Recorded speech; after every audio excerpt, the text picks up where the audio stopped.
know that the days away from Hanukkah that's coming up. And so I just wanted to get your take and your thoughts of, being Messianic and just with Yeshua, what the significance of all of this is, because we know that God has no coincidences. Everything is connected. There's so much prophetic significance that's happening right now. So I just wanted to hear your quick thoughts about Hanukkah and what's happening even in Israel with the war and the conflict.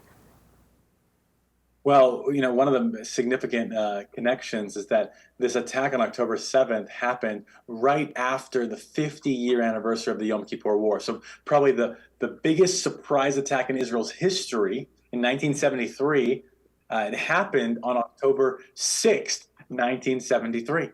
And so the day after that attack, this happens again, most undoubtedly even worse than the attack on the Yom Kippur War because of the number of civilians that were killed and taken hostage. So that's interesting to see. It's also interesting that the 2-month anniversary of that attack, so from October 7th to December 7th, will be the first night of Hanukkah.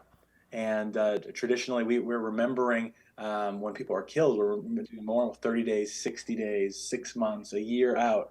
And so right as we're remembering what happened on October 7th, we're also going to be lighting the Hanukkah candles, the Chanukiah, the menorah. As a testimony, Hanukkah means dedication. It's the feast of dedication. When did the dedication come? The dedication came after after the temple was decimated by anti-Jewish, anti-Israel a faction, a party that decimated it, destroyed it, defiled it.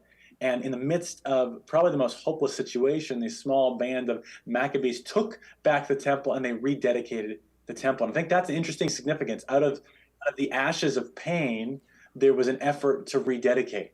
And if you know the Hanukkah story, there was only oil for one night and they couldn't get the rest of the oil, but that oil for one night lasted 8 nights. And that is, I believe that's even a prophetic picture when we feel like we're at the end of our rope and we feel like, God, I don't have enough. My obedience is enough, and God can take the 2 loaves and the 5 loaves and 2 fish. He can multiply it. He can also take our effort, our little effort that may be insignificant, and he can multiply it. And so I think it's a time for us to rededicate ourselves before the Lord as we seek as a nation to wipe out this Hamas terrorist organization.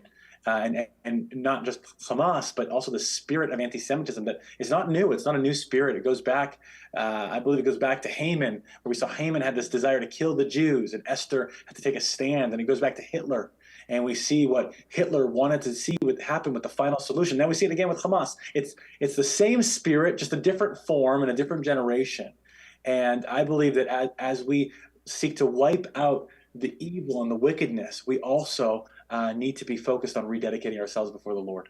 Oh, there was so much that you just said, and my spirit is just like what you're just saying about the significance of Hanukkah and what's going on. And I just even think about Esther. There's so many Esthers that are rising, like you and your team and all of those that are in Yeshua's, community. They're rising up for such a time as this, because even I think about, if we remain silent, then deliverance will come out of another place. And it's like God is really, I know especially for our generation, Michael, as being, millennials, that I just feel this cry of like, I can't just stay silent. I can't just sit on the back and be like, okay, just keep on reading the news report. No, we have to raise our voices, but our voice has to be the one that pierces through all of the noise. And we got to be about Jesus. We have to be about our Father's business. We have to be about advancing the kingdom of heaven. I mean, that's something that is just so deep in my spirit, where it's like, we either believe this or we don't. We either believe that the gospel is the best news that ever happened, or it's not. And it doesn't matter how dark it gets, but we have to be resilient. We have to have the good fight of faith, and we have to just go into those places and show the love of Jesus so we can bring that hope and healing.